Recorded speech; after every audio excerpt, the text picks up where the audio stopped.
How do for loops iterate over arrays in JavaScript?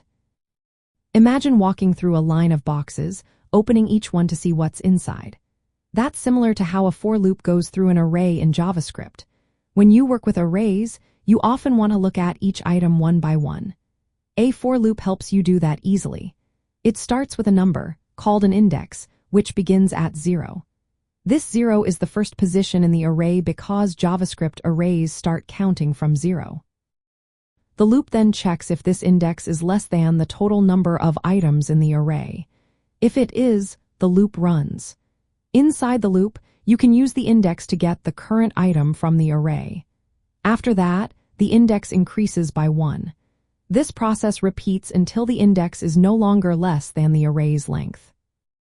For example, if you have an array of colors like red, blue, and green, the loop will start at 0, access the first color, then move to 1, access the second, and finally to 2, which is the last color. Once the index reaches 3, which is the length of the array, the loop stops. This way, every item in the array gets checked or used. The classic for loop is very flexible. You can change the starting point, the condition, or how much the index increases each time. This makes it perfect for tasks like modifying array items, searching for specific data, or processing each element in order.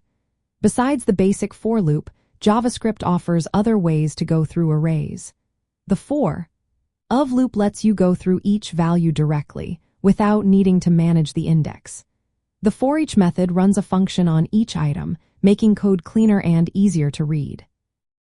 But knowing how the classic for loop works is key because it gives you full control over how you go through your data. It's a fundamental tool for handling arrays, controlling flow, and making your code more powerful and precise.